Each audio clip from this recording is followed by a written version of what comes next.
तो सभी विद्यार्थियों का एसवी चिल्ड्रन एकेडमी रावला के इस ऑनलाइन प्लेटफॉर्म पे स्वागत है। कक्षा 12 और विषय पढ़ रहे हैं भूगोल।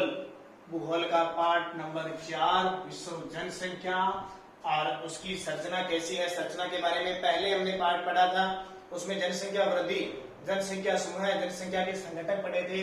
अब यहाँ पे विश्व की जनसंख्या की संरचना कैसी है वो पाठ दूसरा। कल आपको एक संरचना में मैंने टॉपिक बता दिया था आयु संरचना, आयु संरचना के बारे में पूरा पढ़ा था। और दूसरा स्टार्ट कर लिया था हमने कौन सा, लिंगानुपात। कौन सा अनुपात, लिंगानुपात। और सभी के याद हो गया होगा कि प्रति 1000 पुरुषों पर महिलाओं की संख्या क्या होती है, लिंगानुपात। बहुत सारे देशों में इस लिंगानुपात का जो सूत्र होता है वो पुरुषों की संख्या बटे स्त्रियों की संख्या होती है, इंटू 1000 होता है। लेकिन हमारे भारत में क्या है, हमारे भारत में स्त्रियों की संख्या बटे पुरुषों की संख्या इंटू 1000 होता है, क्योंकि हमारे देश में स्त्रियों की संख्या कम है। बहुत सारे देश ऐसे हैं जहां पे क्या है, स्त्रियों की संख्या पुरुषों के मुकाबले ज्यादा होती है, तो वहां ये सूत्र लगता है। और हमारे भारत के मुकाबले देखें तो ये सूत्र लगता है। अब देखिए आगे हम बात करें, क्या हमने पढ़ लिया क्या नहीं पढ़ लिया। तो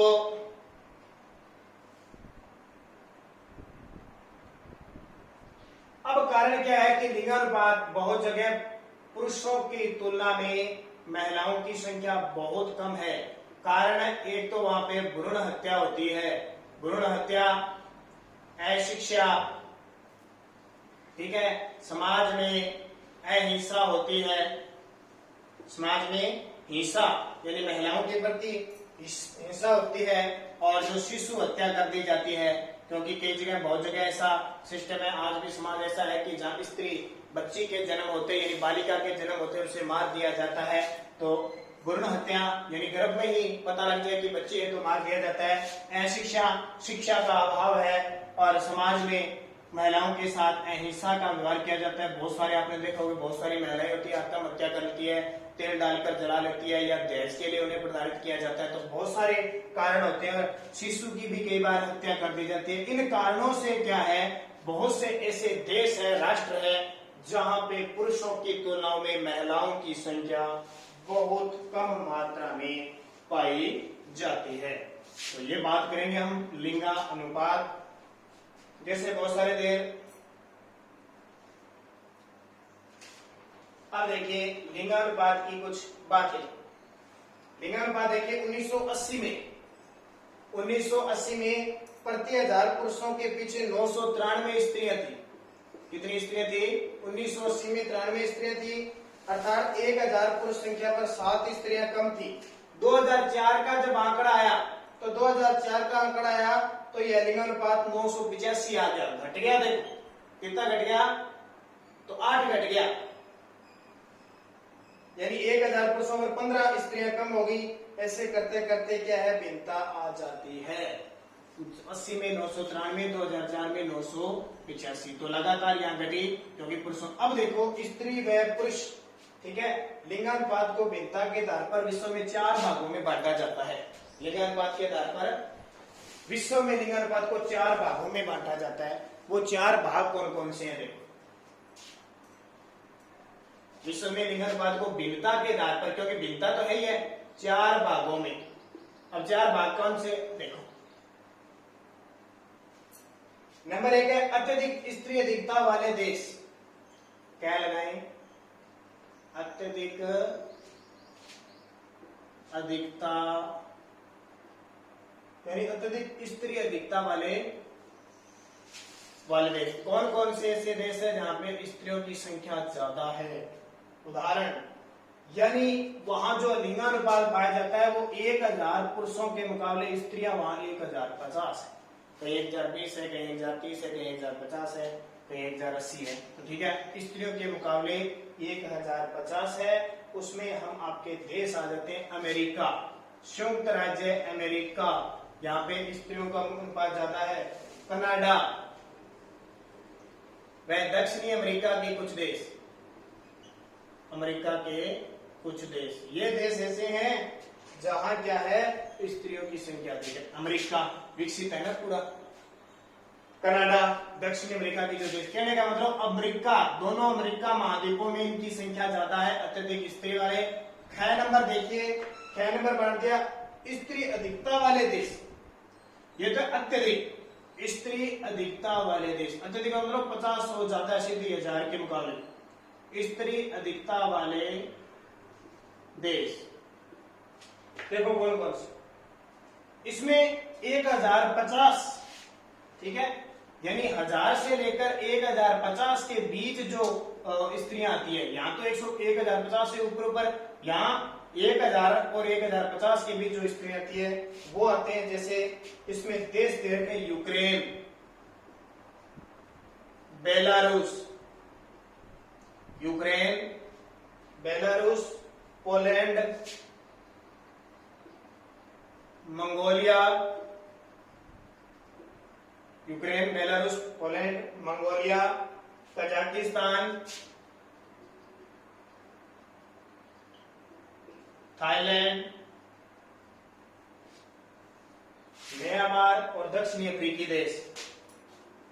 म्यांमार व दक्षिण अफ्रीका में कुछ देश हैं उनकी, ठीक है, स्त्री अधिकता वाले, यानी इनमें 1000 से कम नहीं स्त्री ऊपर है। तो Ukraine, Belarus, Poland, Mongolia, Kazakhstan, Thailand, Myanmar, दक्षिण अफ्रीका। देखो यूक्रेन अब यूरोप महाद्वीप में, बेलारूस यूरोप महाद्वीप में, पोलैंड यूरोप महाद्वीप में, मंगोलिया एशिया में है, कजाकिस्तान एशिया में है, थाईलैंड एशिया में है, म्यांमार एशिया में और दक्षिणी अफ्रीका। गैर नंबर देखो, गैर में किसको शामिल है? पुरुष अधिकता वाले देश। अब ज्यादा पुरुष है, पुरुष अधिकता वाले देश, यानी जहां पे क्या है महिलाएं 1000 से कम है वो हो गए। तो वो कौन से होंगे? यानी जिनमें 1000 पुरुषों के पीछे 950 महिलाएं होंगी, 980 होंगी, 950 इसके आसपास होंगी, वो देश आ जाते हैं। देखो ऑस्ट्रेलिया, कौन सा? ऑस्ट्रेलिया, फिर आपका न्यूजीलैंड, चीन, कोरिया, न्यूजीलैंड, चीन, कोरिया, दक्षिणी कोरिया, उत्तरी कोरिया 2 है, ठीक है, मैक्सिको, ब्राजील, क्यूबा, जहां पे महिलाओं की अपेक्षा पुरुष ज्यादा है। कौन कौन से? ऑस्ट्रेलिया महाद्वीप में, न्यूजीलैंड ऑस्ट्रेलिया महाद्वीप में, चीन एशिया महाद्वीप में, कोरिया दक्षिणी कोरिया और उत्तरी कोरिया दोनों आ जाते हैं एशिया महाद्वीप में, मैक्सिको उत्तरी अमेरिका में है, ब्राजील दक्षिणी अमेरिका में, और क्यूबा उत्तरी अमेरिका और दक्षिण अमेरिका के बीच में स्थित है। क्यूबा चीनी का कटोरा किसको कहते हैं? पुरुष अधिकता, स्त्री अधिकता और अत्यधिक स्त्री अधिकता। उसके बाद में आ जाता है, देखो ये हमने पढ़ लिया, और देख लेना थोड़ा थोड़ा 1-2 बार पढ़ोगे ना तो आपके दिमाग में एकदम बिल्कुल आ जाएगा। 4 नंबर देखो अत्यधिक पुरुष, यानी 2 तो महिला के होंगे और 2 पुरुष के होंगे। अत्यधिक पुरुष अधिकता वाले देश, अत्यधिक पुरुष अधिकता वाले देश, जहां आपको बताया कि 1000 पुरुषों के पीछे 950 से ही नीचे महिलाएं पाई जाती है, वहां अत्यधिक पुरुष अधिकता वाले देश है। जैसे भारत इस श्रेणी में आता है, भारत, क्योंकि भारत का लिंगानुपात 943 है, कितना है? 943 है, तो हिसाब लगाओ, भारत का लिंगानुपात 943 है तो कितना कम हो गया? 950 से कम है ना, तो 943 है, तो भारत अत्यधिक पुरुष अधिकता वाले देशों में आता है। और लगातार लिंगानुपात घटने के कारण ये लिंगानुपात का भी अंतर पाया जाता है, चिंता का जनक होता है। तो ये 4 पॉइंट किसके हो गए?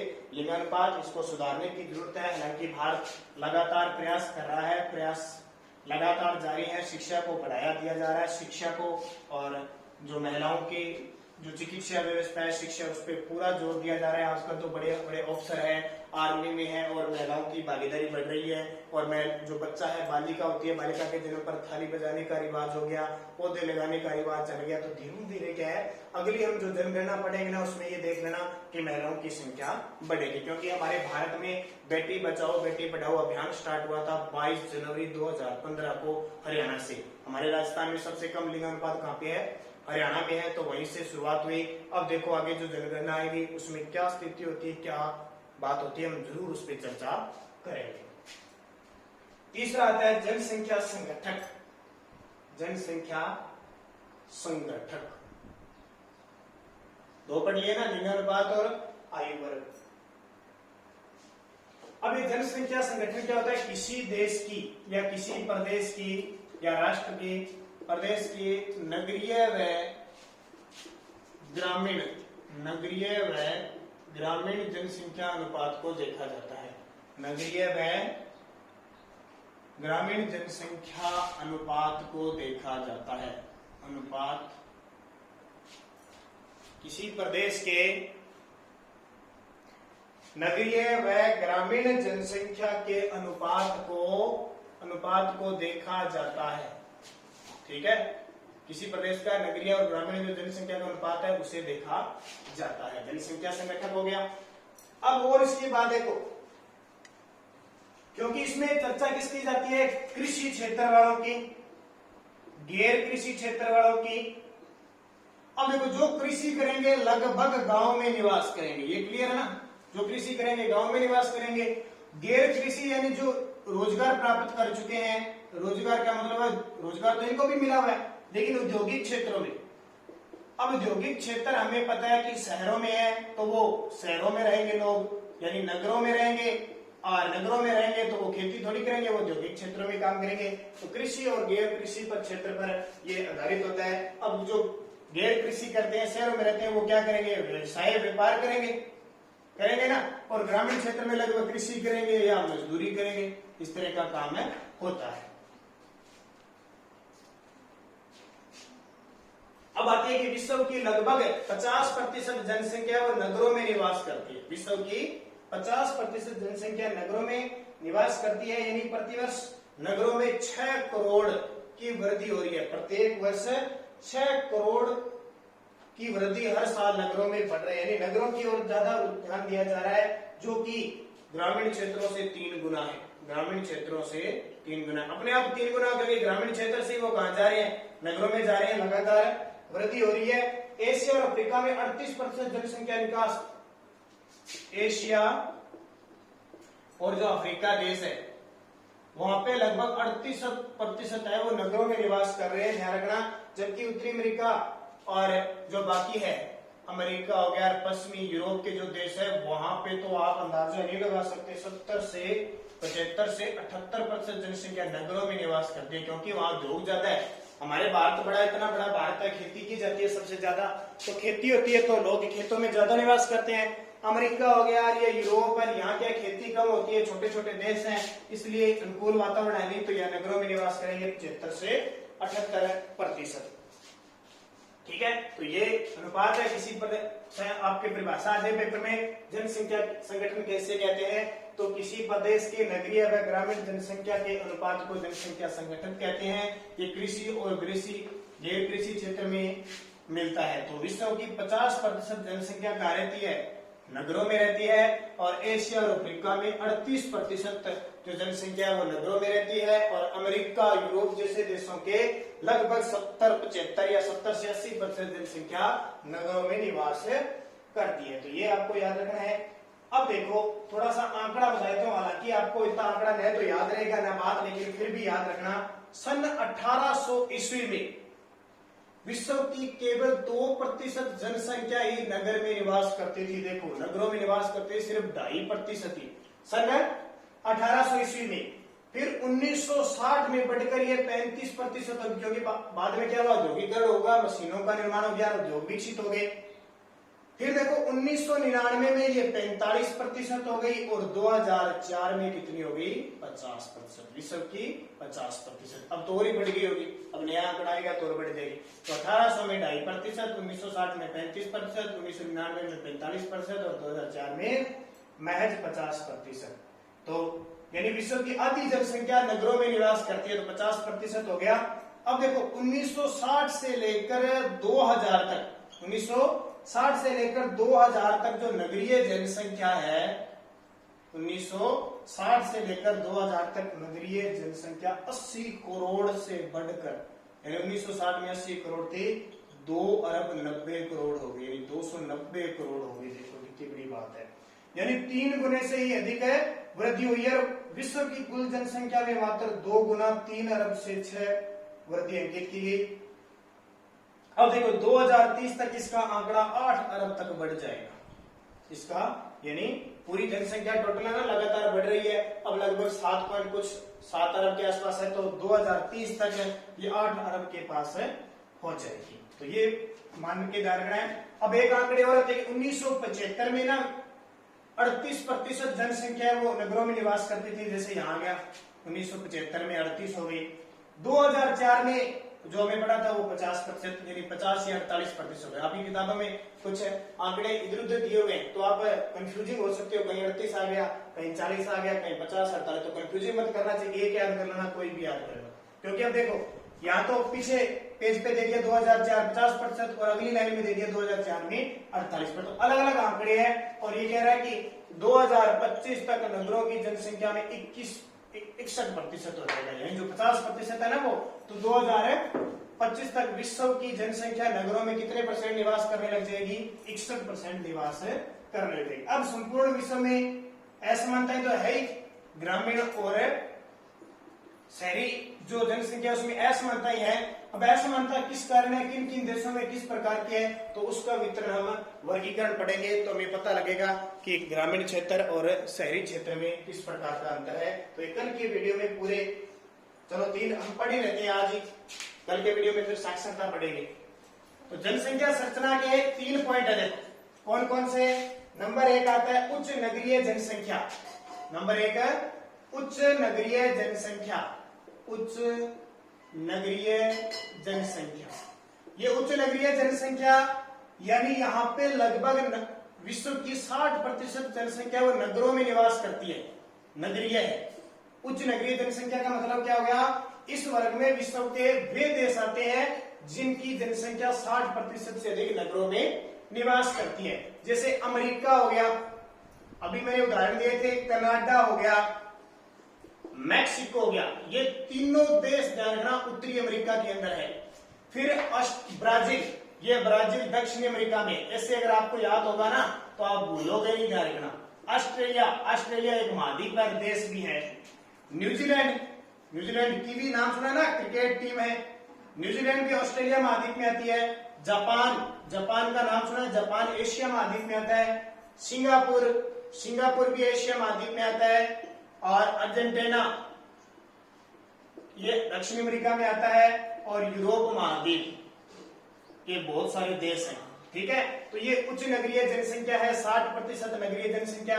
America, Canada, Mexico, Brazil, Australia, New Zealand, Japan, Singapore, Argentina और यूरोप। ब में देखो कौन से आते हैं? मध्यम नगरीय जनसंख्या। मध्यम नगरीय जनसंख्या, ये मध्यम नगरीय जनसंख्या में 40% से 60% जो जनसंख्या वो नगरों में रहती है वो आती है। इसका मतलब बाकी क्या रहती है? गांव में। ऐसे देश जैसे चीन, इंडोनेशिया, चीन, इंडोनेशिया दोनों ही एशिया महाद्वीप में। दक्षिणी अफ्रीका, टीम है दक्षिणी अफ्रीका की। मिस्र अफ्रीका महाद्वीप में है। वेनेजुला दक्षिणी अमेरिका महाद्वीप में है। क्यूबा, यह भी दक्षिण अमेरिका में आता है। जमैका, यह भी दक्षिण अमेरिका और ये खाड़ियों में आते हैं। तो ये देश है सारे के सारे क्या? मध्यम नगरीय जनसंख्या। सह पार्ट में देखें तो न्यून नगरीय जनसंख्या, जहां बहुत कम मात्रा में पाए जाते हैं, जो 40% से कम आते हैं, और इसमें भारत आ जाता है। भारत, पाकिस्तान, बांग्लादेश, नेपाल और दक्षिणी पूर्व के जितने भी और अफ्रीका के अधिकांश देश है शामिल है। तो ये आपका 3 भाग हो गया जनसंख्या संगठन के। भाग है असमानताओं के, ग्रामीण और जनसंख्या के। तो उच्च नगरीय, मध्यम और न्यून। तो हमारे भारत का तो आपको ध्यान रखना है किसमें आता है? न्यून में आता है। तो कल हम पढ़ेंगे चौथा पॉइंट इसका, साक्षरता।